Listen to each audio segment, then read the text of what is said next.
The 2020 Informed Cities Forum in Lucca, Italy was cancelled due to COVID-19. Carolyn Steele, author of Hungry City and Sitopia, How Food Can Save the World, was scheduled to give a keynote presentation at the forum. Instead, she agreed to participate in a live webinar on the 2nd of April, 2020, a first for both Carolyn and the Informed Cities Forum. We scheduled a follow-up Q&A session during the European lockdown with Carolyn as a happy hour, so that she could answer more questions from the webinar, with a glass of Italian wine. It was the closest we could all get to Italy at the time. This could be a webinar series. Cocktails with Carolyn.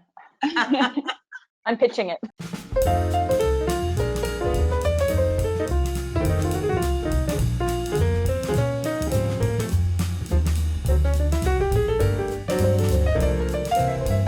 And what we're going to do this evening, for most of us, is we're going to go through the questions that came out of the first webinar that we had in the Informed Cities webinar. And they were all such wonderful questions. We just put them all in a package, and we're going to go through them just 1 through 30, and some are going to be clustered and others are going to be standalone, but Carolyn's going to answer. And then Jess is going to contribute as a sustainable food systems professional to the conversation. So let's go. Are there some examples of cities trying to reestablish this rural-city relationship? I mean, the short answer is yes. There are many cities that are trying to do this. I mean, the problem is often that they don't have enough power to do it as we would love to see them do it. But you probably know about the Milan Food Pact, which was agreed a few years ago, actually, at the Expo. I think it was about 3 or 4 years ago, wasn't it? I've forgotten when it was. Anyway, but when a lot of cities came together and they made this declaration that they were going to try to make their food systems more sustainable and so on. You might know, Jessica, I mean, there's about 100 cities have signed up to this thing now. A lot of cities have. Yeah, well, much more than 100.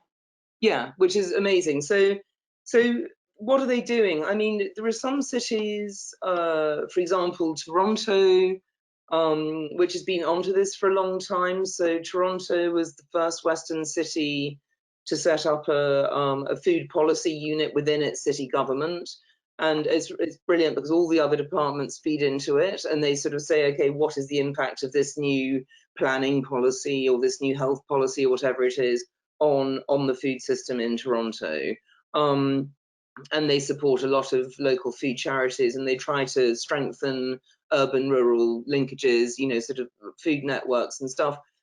As I say, it's all quite informal, even though it's embedded in the city government. It's not like they have vast amounts of money. In fact, a lot of the people working on that unit for the first 20 years were unpaid. They were volunteers. But they did draw from a very wide group, a broad sector.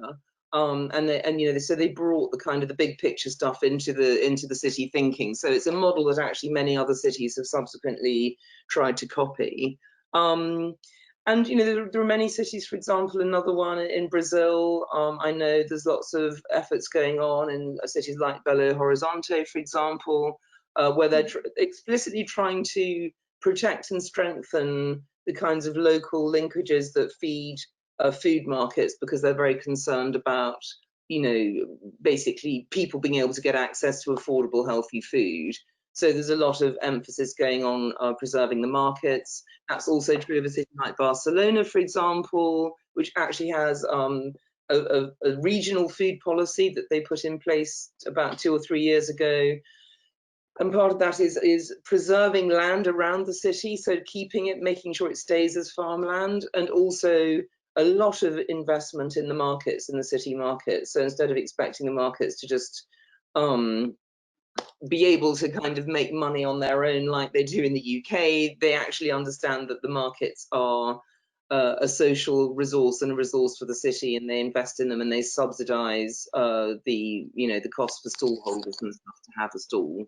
So there's many examples. In the UK, I should say, there's a thing called Sustainable Food Cities, which is an organisation, about 60 cities belong to that. Bristol and Brighton are 2 UK cities that are doing a lot as well to support and try to coordinate, the kind of the local food systems and try to turn that into a vision for the city's relationship with its region. So I think it's an idea that's generally catching on, but I would say where it hasn't generally caught on is at national government level. So, what national governments could do, for example, is give the cities more power. Because I think, this is the kind of thing I think I was talking about in the webinar about, levels of governance and basically how we need more governance at a kind of city region level to allow these kinds of more powerful governance, I should say, to allow these kinds of initiatives to get more teeth. And I think there's many other questions that some of you have asked that will feed into this question as we go along. But Jessica, you were saying Luca's got some interesting policies as well. Yeah, well, part of the Robust project that we're working on, and that's co-sponsoring this webinar series, our happy hour, includes the city of Lucca. And what they're doing is working with a number of regions around Lucca to create a regional food policy, which I think is quite unique.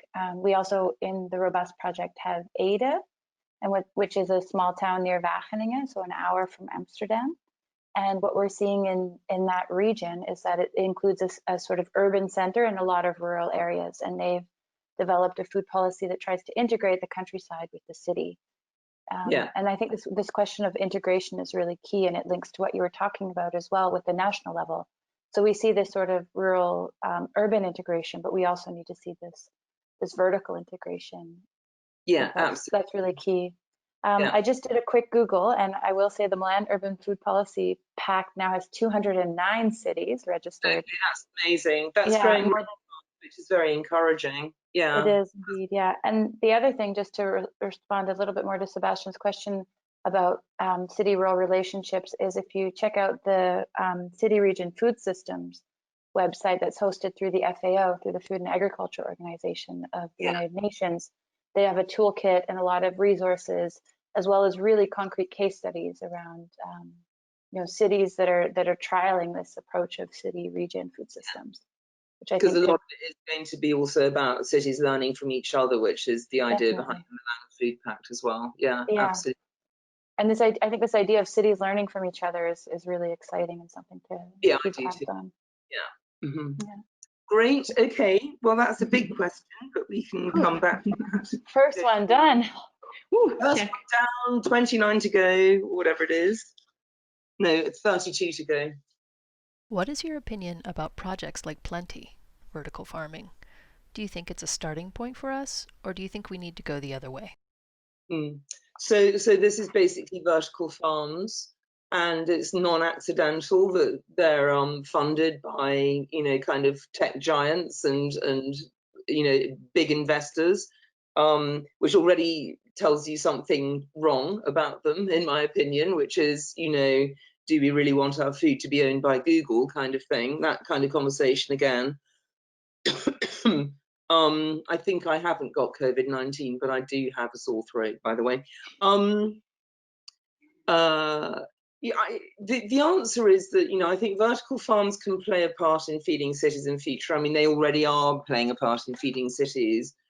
But as I think I may have said in the webinar, or maybe I didn't, I think it's not solving the urban paradox, as it were, in my terminology. And the reason is, if you think of the Fontunen model again about the way cities are fed, it's the kind of the inner ring, the kind of the market gardening ring, which they really represent, which is basically always historically has been a kind of luxury element to the food system. And it's I mean, vertical farms, the whole kind of model doesn't really stack up unless you're selling really, really expensive microgreens to kind of high level luxury markets, which is what basically they currently do. Yes, they could probably expand to grow slightly less sort of elevated lettuces and so on, but you're never going to replicate the amount of land that actually feeds a city in a sort of tower block around the city. I mean, it's just not going to happen. I mean, I think I worked out in the case of London that if you try to replace the farmland that feeds London in London, you would need 2,000 buildings, 100 meters by 100 meters and 20 stories high. And that would be even if you stopped wasting any food and if you stopped eating animals. So that's basically gives you, you know, I don't know where those things are going.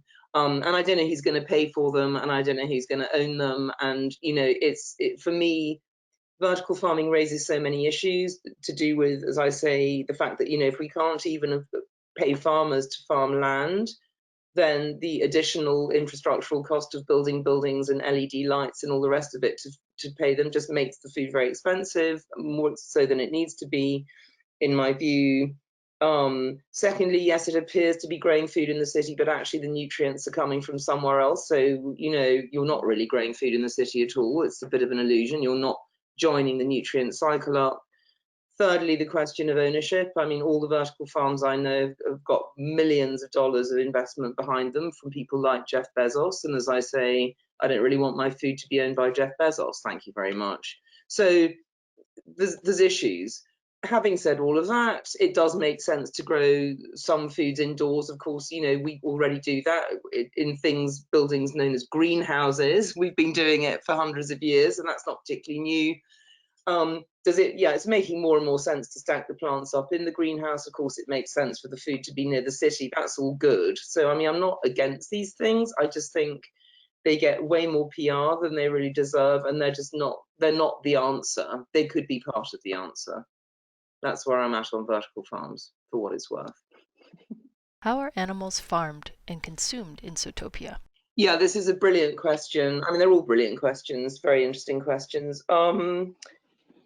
The short answer, I'm going to actually point you in the direction of a book now, because I think it's the best book by far that I've read on this subject, and a lot of the thinking that I do in Sitopia was informed by it, and I've kind of followed his guide. The book is by Simon Fairlie, Fairlie, and the book is called Meat, a Benign Extravagance. And as the title actually tells you, what Fairlie is arguing is that we have to stop industrial scale factory farming completely, with which I entirely agree. So, you know, thing one, stop the industrial farming of meat. Because it's cruel, it's unhealthy, it's probably going to bring us our next zoonotic pandemic. It's just bad on every possible level. It pollutes. It's just ethically off the scale and ecologically off the scale. Bad. And feeding grain to animals that we could eat ourselves makes no sense in almost all circumstances. Certainly doing it wholesale makes no sense as a model. However, I do think animals have a place in the system, because what I'm arguing in Sitopia is that we need to go back to a much more, well, we need to start farming organically to the greatest extent possible. And if you're farming organically, then animals form a natural part of that system. In fact, they're verging on necessary, because they are part of how you recycle nutrients. I mean, you know, we all know cows eat grass, and we can't eat grass, but we can eat cows. So that's a beautiful loop. Yes, there's the methane problem, but actually, I mean, and again, this is why I would just refer you to Simon Fairlie. I mean, what he argues very brilliantly is that if you just remove farm animals from grasslands and stuff, lo and behold, if you re-wild grassland, other herbivores come back. You know, so it's so unless you're going to start shooting deer and eating deer, then, you know, you've got one herbivore or another herbivore, basically. And there's lots of grassland in the world that actually isn't good for very much else other than having animals mooing and nibbling at it. So you may as well kind of have them. But you know, that's again the large scale thing. For me, the most important thing is, you know, the place of animals in small to medium scale mixed farming systems, which is what makes sense if we're going to farm ecologically sustainably. And then basically the animals, I mean, the reason we co-evolved with farm animals is because they make ecological sense. So pigs and chickens can eat our food scraps, cows and sheep can eat grass, which we can't. They can also eat crop residues. So here's where I borrow Simon Fairlie's term. I mean, of course, this is a hugely complex question, and I'm not going to manage to go into all the nuance of it here, unfortunately. But Simon Fairlie has this brilliant concept of what he calls default livestock. So default livestock is the livestock that you can raise on a farm that is otherwise geared towards producing a plant-based diet for people. So, and you can raise a surprising number of animals in this way, because as I say, they can eat crop residues, they can eat grass, and that, you know, they fertilize the land, most importantly. So basically animal manure is a very, very important ingredient in organic fertilizer.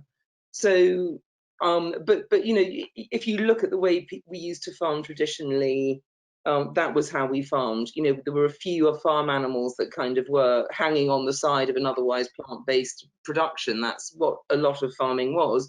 Not in certain parts of the world, of course, and this is where the nuance comes in. You know, the Maasai in Kenya live entirely on cows. That's what they eat. So in that, you know, in that place, I'm saying they eat cows, let them get on with it. But anyway, default livestock. So default livestock is the livestock that you can raise in addition to, without any extra ecological cost, on an otherwise plant-based diet. And I think it's a brilliant idea, and he argues it very convincingly. So I recommend his book to you, and that's, as it were, the approach I've adopted. And there's a lot more to say, but we don't have time, as ever. Which is why one writes books. What about the consumption part? So in Sitopia, simply speaking, how many times per week do you eat meat or day? Well, interestingly, I mean, I had got myself down to eating very little meat before COVID-19 hit. So, I mean, you know, once or twice a week, basically. What COVID-19 is doing to me is it's making me want comfort food. And because I'm English and I grew up in the 1960s, meat is my comfort food. So I have to admit, I mean, I don't eat bad meat. I always eat organic meat or meat from, you know, trusted local suppliers. But my meat consumption has gone up since we've been in lockdown, I must admit. But, you know, normally speaking, I eat a plant-based diet with meat as a kind of a condiment or a luxury or something like that. So, I mean, I did in fact buy a chicken last week from, as I say, a very, very good local supplier who I know. And, you know, I kind of roasted it and had a feast. And then I kind of, you know, ate it again the next day. And then I made a pie out of it. And then I made stock out of it. I mean, I was eating it for about a week. So it's sort of, you know, now I've got some delicious chicken stock in my fridge. So that's where I'm at. You know, I would normally do that very rarely, but you know, in times of stress, we tend to revert. So I mean, I'm hoping I'm not going to be stressed for the rest of my life. But yeah, generally speaking, that's it. It's a plant-based diet with kind of a bit of meat on the side. How do you reconcile the cultural or heritage aspects of meat consumption in Sitopia? Yeah, I mean, it's a really good question, and it's very, very difficult. And I mean, you go to countries like Germany or Poland, and there are entire kind of restaurants where literally there is nothing to eat but meat, and that is what food is to them. So, I mean, it's certainly an issue. I mean, Britain is a very carnivorous country as well. How do you reconcile it? I think, you know, you educate people. I mean, cultures do change. Cultures have evolved through history, you know, and I think for me, as I say, I don't have a problem with eating meat, but I think we have to go back to thinking of it as a luxury. And even in, you know, kind of the big meat eating cultures, you know, people didn't gorge on kind of 5 kilos of meat a week because they couldn't afford it. So I think we have to encourage people to go towards, you know, more expensive and better always. I mean, in my Sitopian world, there is no industrial meat production anymore, so meat becomes a lot more expensive, I'm afraid. That usually stops people eating it anyway. But of course, you then get the argument of, oh well, that's just elitist and that's just creating classes. Well, I'm afraid to a certain extent that is inevitable. I mean, rich people are always going to eat better than poor people. I'm arguing for a much more equal society because I see that as an important anyway, regardless of how people are eating. But you know, I think this is where meat substitutes also come in. So I mean, I do understand. I mean, I'm again in the book. I mean, you know, for me, the whole fake meat question is a bit like the vertical farming question. I'm against it being the silver bullet and seen as the answer, and I'm really, really against all of our food being owned by weird faceless corporations. And I don't like the idea of fake meat personally. I don't particularly want to live on it, but I don't mind occasionally having, a burger that's made out of kind of heme and, pea pulses and whatever concoction they've come up with to replace meat. In fact, on a personal level, I was at a conference a couple of years ago, and I do come from a carnivorous culture, and there was this delicious meaty burgery smell happening. And I thought I really, really would love one of those, but I'm not going to, because I'm trying to be good and not eat meat. And it turned out these were fake meat burgers, I can't remember what the company was. It was before Impossible were in the UK. But anyway, and I had one of these things and it was totally delicious. So for that context, in that moment, it was wonderful. But the idea that I'm then going to be eating that 5 days a week, no.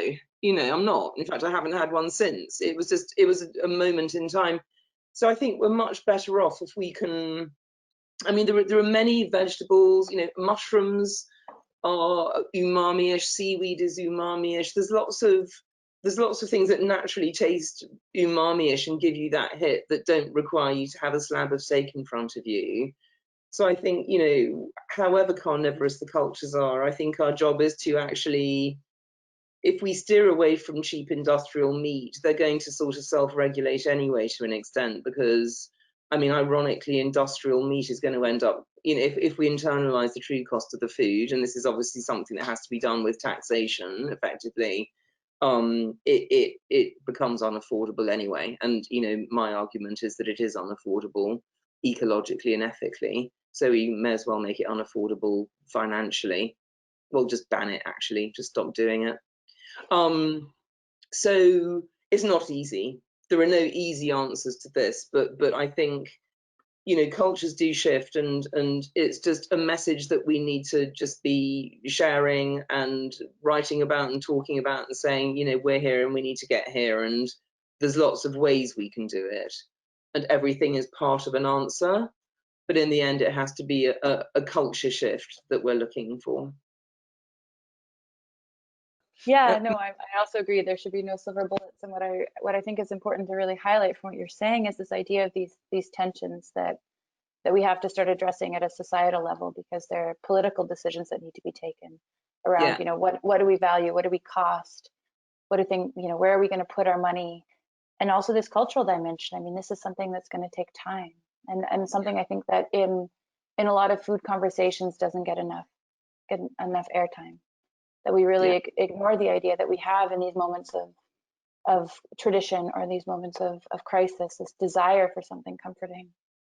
Yeah. It's very interesting to me. I've definitely, my ability to sort of to eat kind of theoretically, and what my body is kind of wanting at the moment in conflict, shall we say, and that's not normally the case. So it's interesting. And it's also interesting, I think, how hard it is to eat ethically.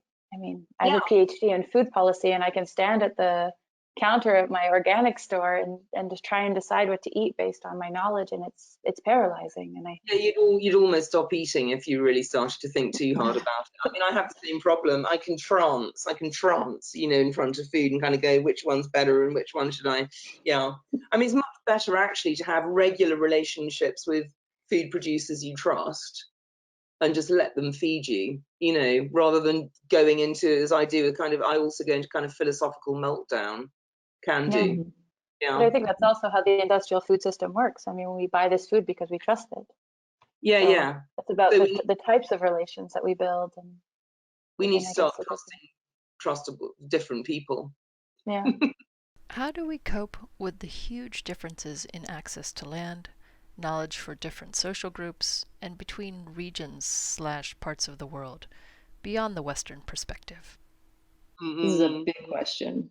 Yeah, they're all big questions. They're all great questions, and we could talk for 8 hours about every single one of them. So thank you for that one, Thomas. Underneath this, I just jotted Henry George. So one of the more exciting discoveries I made when I was writing my recent book, Sitopia, was Henry George. And Henry George was an American economist writing in the 19th century, and he witnessed, he wrote a very, very famous book. Well, I mean, famous in its day. I think people have slightly forgotten about it now, but I think its time has come, called Progress and Poverty, or it might be Poverty and Progress. And one of those, anyway. Poverty and progress. Yeah. Anyway, Progress and Poverty. Anyway, so you probably glimpsed my pajama bottoms there. So he was living in San Francisco, and he witnessed the railway being built. So the railway joining up, you know, the east, the west coast, and the States. And what he saw was a very, very small group of people getting very, very rich, kind of instantly, and a lot of people just kind of, you know, falling by the wayside. And he said the problem was that when the railway came, so he said before that, San Francisco was a really great place. But when the railways came, what happened is it became very unequal. And he said the people who got rich, it was kind of arbitrary. It wasn't necessarily the people building the railway. It was the people who happened to own land near where the railway ended up. So their land suddenly became really valuable through absolutely no fault of their own, or no effort of their own, I should say. So he proposed a land value tax. And the way that works is that basically, I mean, he argues, which I, by the way, totally believe, I agree with, that nobody should own land outright. You know, all land should ultimately be owned by the community, society, etc., etc. Because, you know, as the true levelers once argued in the 15th century, you know, anyone who claims private use of land is either a thief or the son of a thief or something, you know, because basically in those days people were doling out vast tracts of land to people who were prepared to raise an army for the king and all this kind of stuff. So it's a very pure idea. The idea is that society owns land, but then of course one does need private use of land in order to have a house or in order to farm or whatever. Fine, you pay a tax on the value of the land to the community. So basically, in his world, if all the land had been owned by the community of San Francisco, as it were, and the railway comes along and some of the land suddenly is worth 10 times what it was the previous week, then the people who own that land have to pay a higher tax to the city for the sole use of that land. And you can set the rate of tax that they should pay. So it's not like they can't get any richer at all and everything's level. You could say, okay, you're going to pay, you know, land value tax to the value of, say, 80% of the increase in the value of your land. Sorry, so Carolyn, is this just when you sell it? No, this is basically, so every year. So if I buy this land and suddenly I've got rich because I can build a hotel and charge whatever I like for people to stay there, the land has a value, you know, because I can make, say, $1 million a year out of it. So he's saying, well, you know, you can keep, you know, whatever, 20% of that, 30% of that, but the rest of it you're going to pay to the community. So it actually has a sort of effect of the land itself is then not so valuable anymore. It's still a bit valuable, but not very. And it kind of works the other way, because if you have farmland outside the city, which is worth very little and always has been worth very little, there's very little rent to pay on it, so farmers can actually afford to farm. So and the brilliant thing that this does is it has the effect of densifying cities, because if I've got a piece of land in the city that has a high potential value that I can get through rent, then I've got a big incentive to build on it and rent it, because otherwise I'm paying a lot of tax for land that's doing nothing.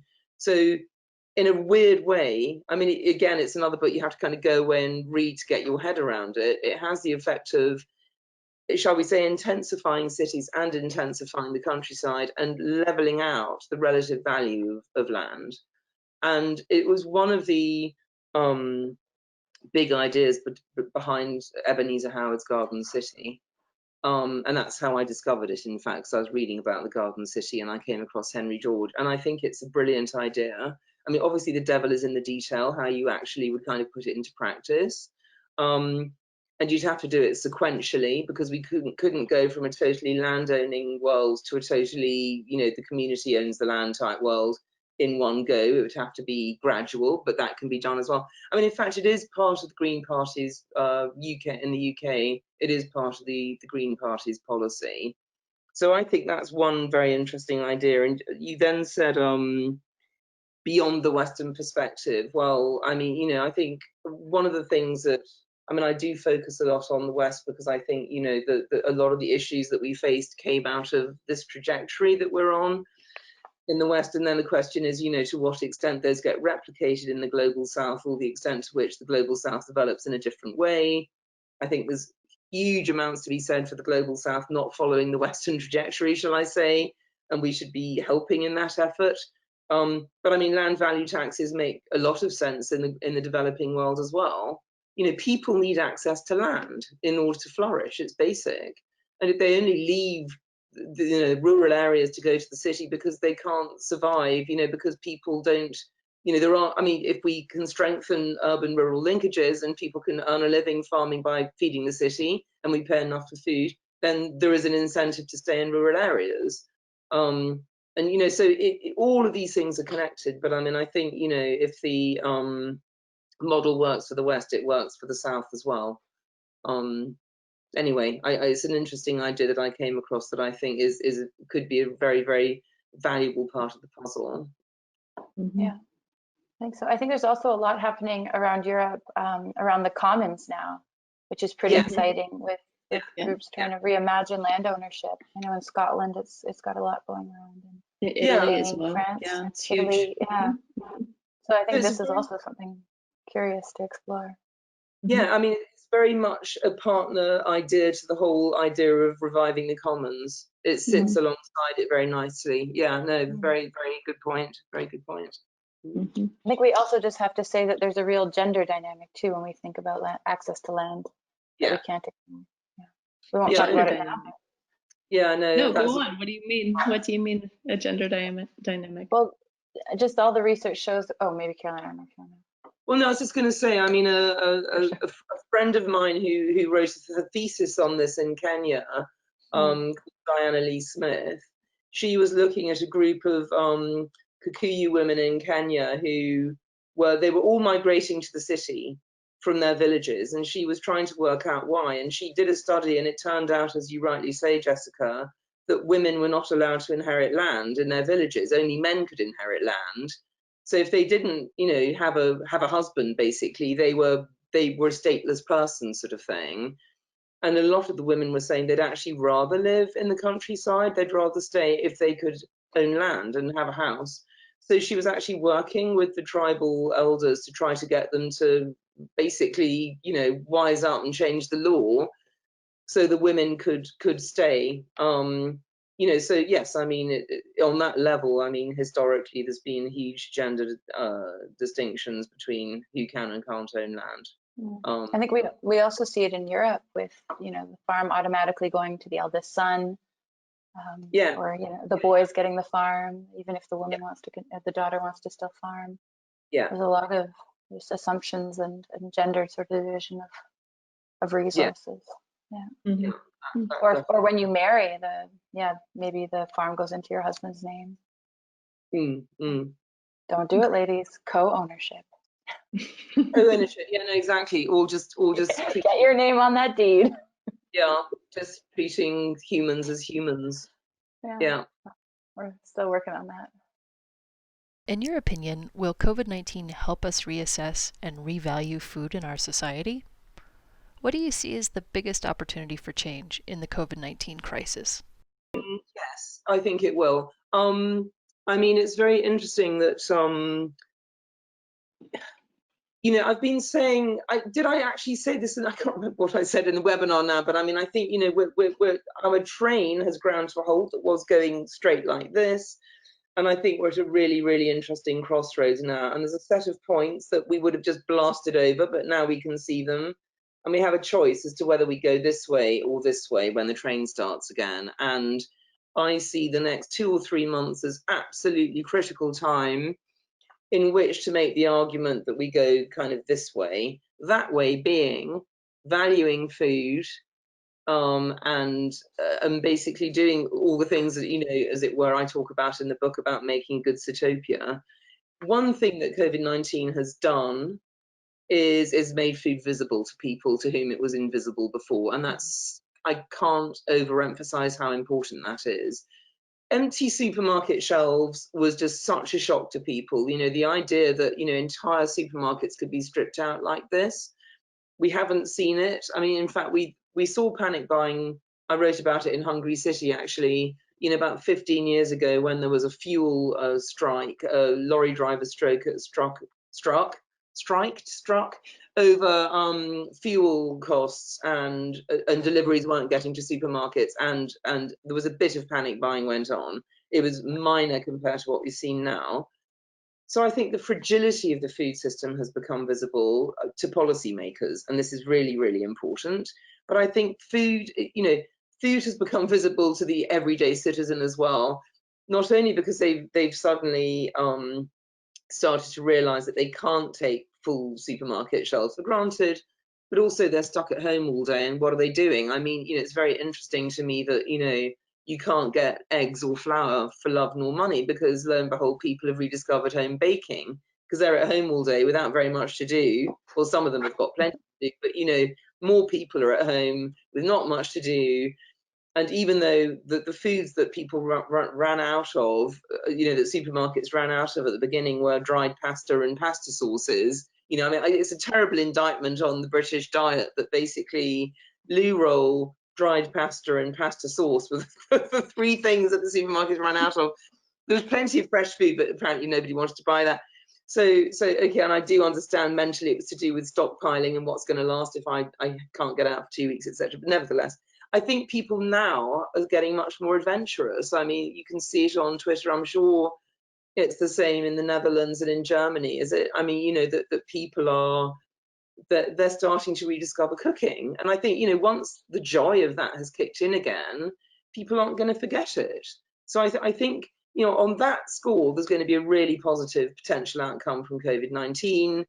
The government is talking about, well, sorry, not the government, but lots of people who advise the government are already talking about, we actually have to look again at, you know, how self-sufficient Britain is in food, because we've always had this free trade attitude, as I was describing, and bring it in from anywhere, and all of a sudden, oops, no, we can't do that anymore.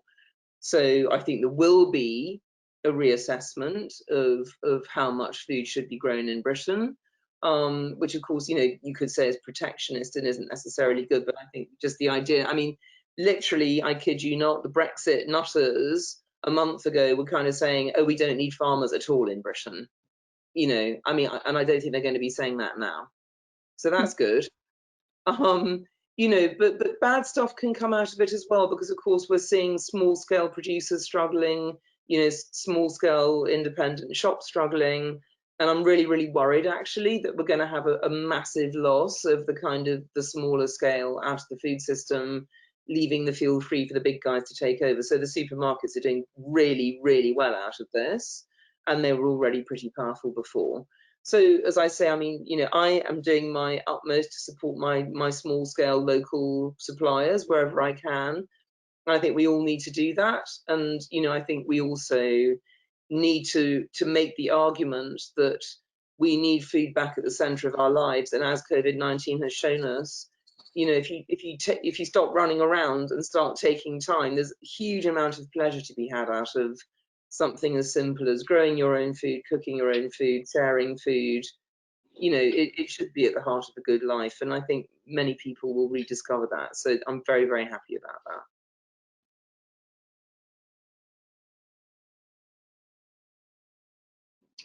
One thing that's been brought to my attention through this, oh, sorry, No, go ahead, is how inflexible our systems are, because you have retail markets that cater to supermarkets and have a certain packaging standard or whatever, and then you have commercial markets, wholesalers, that then now they're so inflexible they can't adapt in real time to the changing conditions. So you have farmers who are, I see on Twitter, throwing away thousands of liters of milk because they don't have a market to give it to, even though there's no milk in London, you know.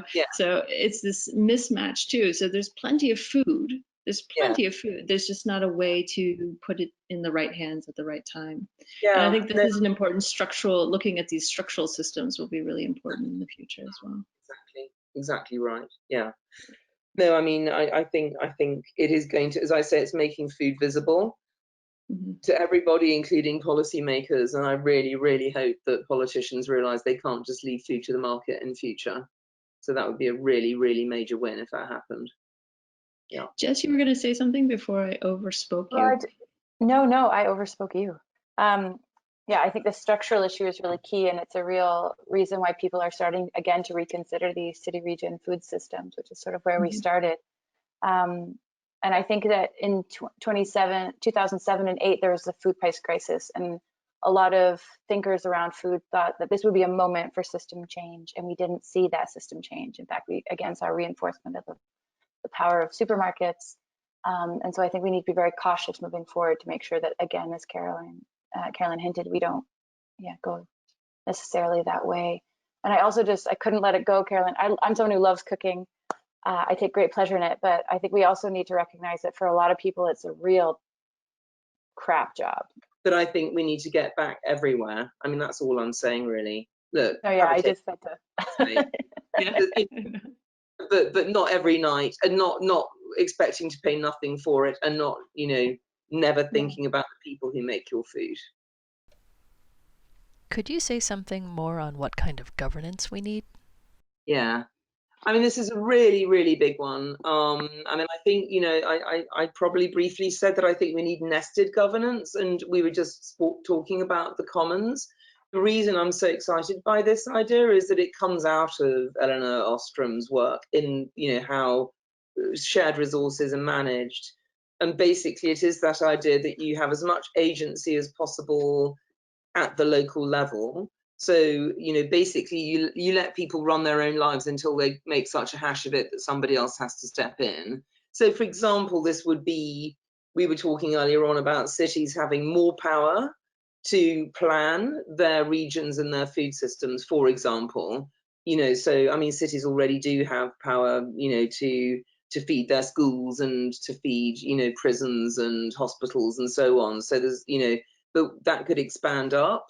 And I think, we really need to give cities the power to look at, I mean, spend, like Barcelona does, spend a serious budget on things like food hubs, maintaining local infrastructure, planning, crucially, food planning, which is basically preserving land for farming, and supporting the whole kind of network that goes with it. So that's really important. But then at a global level, we also need much, much stronger governance. And this is a really tricky one. I mean, we've got the UN, we've got things like the World Bank and the IMF, as we know, these bodies are all compromised in one way or another. The UN has very little power, and it keeps getting vetoed by countries who don't want anything kind of altruistic to happen. The World Bank and the IMF have a kind of capitalistic agenda. So basically they often, make loans to poor countries in exchange for a whole load of conditions which are not helpful to the local countries and so on. So I think we just need to acknowledge as a world that we haven't got the kind of cooperation at a global level that we need to tackle climate change. And COVID-19 is only going to feed into that, because it's very, very clear that when a pandemic like this hits, and by the way, because of the way we farm and because of our relationship with wildlife and so on, it's quite likely that we're going to see more of these pandemics.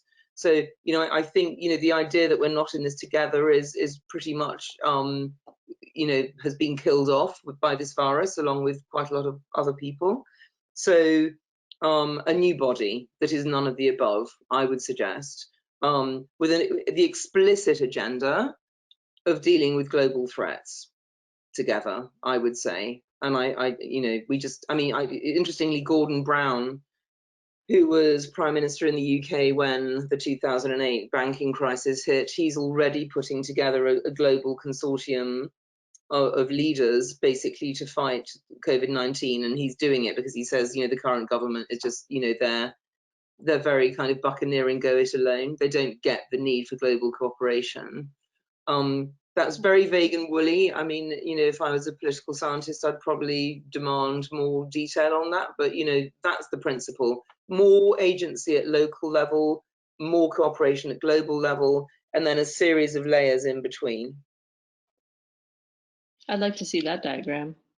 So I think you'd like Karl-Heinz to make that diagram. I think I'd like to make that diagram.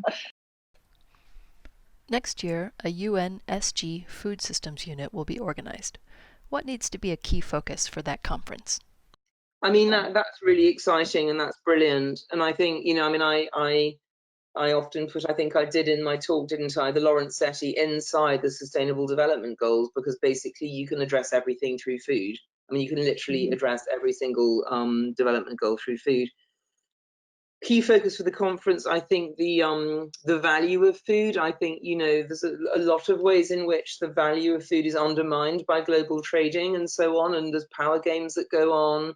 You know, I think, you know, one of the things I would love my ideal global governance structure to address is the fact that rich countries kind of exploit poor countries effectively through the food system.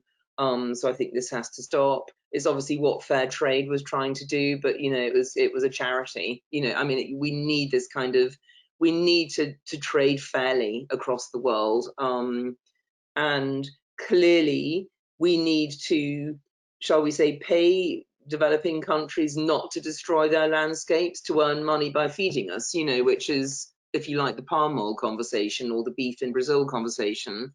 Most of the money goes into despotic kind of back pockets anyway. You know, it's very rarely the countries that benefit from these kinds of ecological destructions. So I think we just need to kind of get real about this stuff. But you see, for that to happen, Western nations have to stop sort of funding their entire, you know, basing their entire social and political and economic structures around the existence of this fantasy thing, cheap food, which doesn't exist. You know, so we have to just, we have to put food at the center and say this is the most valuable thing in all of our shared lives, and it is also the thing that we all share. And let's have a vision that we all eat well globally, because we always eat together. You're always eating with everyone else, and every human and non-human on the planet. I mean, that would be my vision. You know, it's just an enormous ongoing shared meal.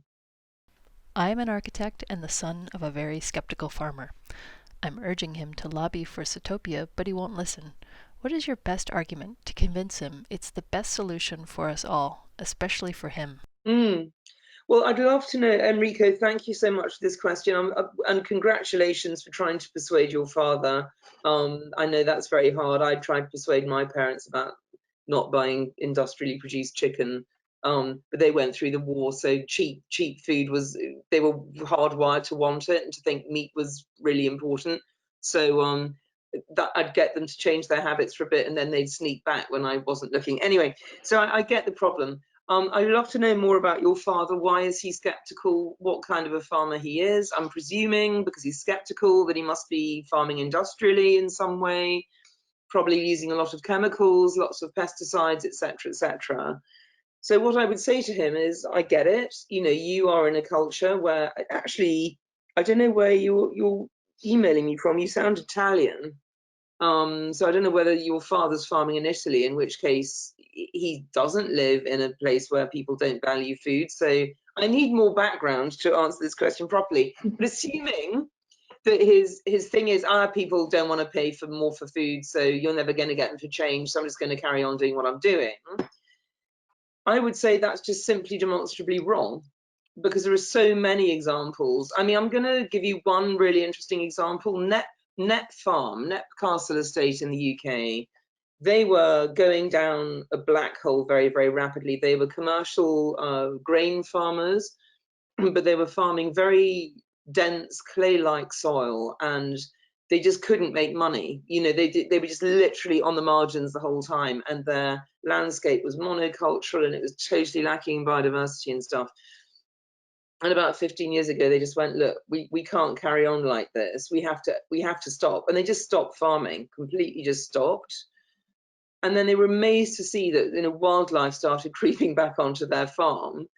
and it made them realize actually there was a totally different way of doing this, and they were one of the early adopting rewilders in the UK.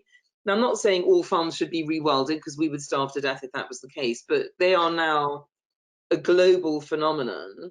They've got huge amounts of biodiversity on the farm again, and they do farm to the extent that they have wild animals, pigs, and not wild animals, sorry, wildly roaming domestic animals. So they have cattle and they have pigs wandering around in what is now a very rich, biodiverse, beautiful landscape.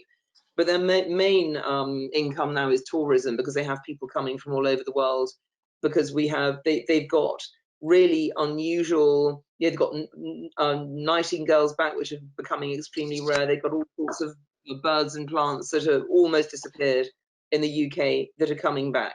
So, simply by, I mean, it's not impossible to change. And so, to use a more farmer-friendly example, I mean, people who have gone from farming chemically to farming organically, there's a completely different market for organic food. And this is win-win farming, because you're feeding people who get it, who understand what high quality food is. And if you do it well enough, and if you sell your story enough, there's always going to be a market for you. And you are going to feel good about what you do every day, and you're going to go to bed feeling happy that you've enriched the soil, and that you've given a habitat for wildlife, and you've made beautiful food that feeds people. And it's just, you're just creating a beautiful Sitopia. So Enrico, I would say, give me more information about your father, tell me what his beef is, and then put him on to me, and I'll sort him out for you.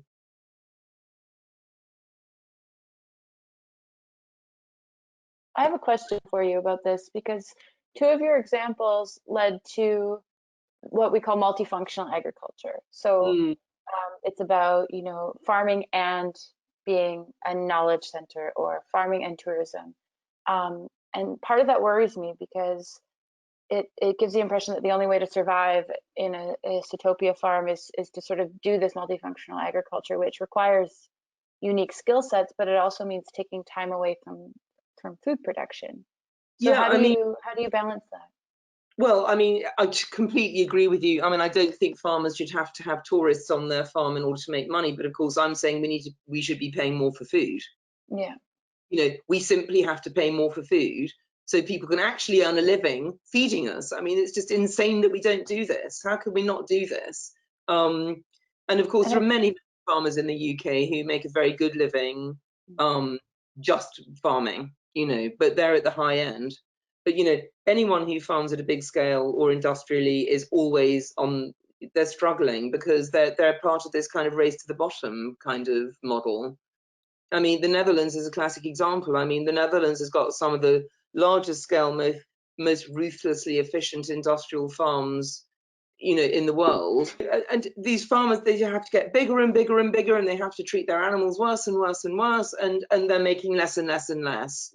So it's always on the edge of just going out of business. This is lose-lose. So we have to totally turn the spiral the other way and start working up. So we pay more for food. So more people go into farming who actually want to work in a good way with nature, producing really, really nutritious food, hands-on stuff, and it's self-fulfilling in the other direction. And we have to bring people with us, but we won't convert everybody, as you rightly say, just like we won't turn everyone into someone who wanders around in a frilly pinny just wondering what to cook next. I mean, that's not going to happen. But you take the small current and you make it stronger, and you make it stronger, and you make it stronger until it becomes the culture. As part of that cultural transition, we also need to start talking about paying our food workers more. There's a lot of focus on paying our farmers more, but the people who actually do that. Yeah. No, not that you're not the pickers and the processors, or what do you mean? Oh, and the servers in our restaurants, the whole food system. Yes. The concentration of power and the concentration of wealth is shocking. Yeah. And I think that redistribution of wealth within that system is key. So it's actually maybe not about paying more for food, but distributing where the money goes. Yeah, totally. I mean, sorry, everyone who works in food should be paid more. I mean, If you value food, you pay anyone who feeds you more, whether they're bringing you, they're serving you in a restaurant or they're canning your peas or whatever they're doing, for sure. But I mean, and as you say, the value chain, who gets what along that chain. I mean, it's really, really shocking. I mean, and it's absolutely not just farmers, it's everyone in that chain. I mean, food is the biggest employer on earth. So if you believe a good life is one in which you have a good job and you good work that is rewarding and for which you are rewarded, then paying more for food is the low-hanging fruit. But also divesting power in the food system, spreading it out. Yeah. And this also feeds into the kind of, the more agency, more power for those at ground level. Ladies, thank you so much. Thank you for giving an hour and a half of your time on your Thursday night before Easter. Thank you very much. Yeah. Have a wonderful Easter. Do you have Easter plans? Yeah, we're going to be in lockdown. What are you doing?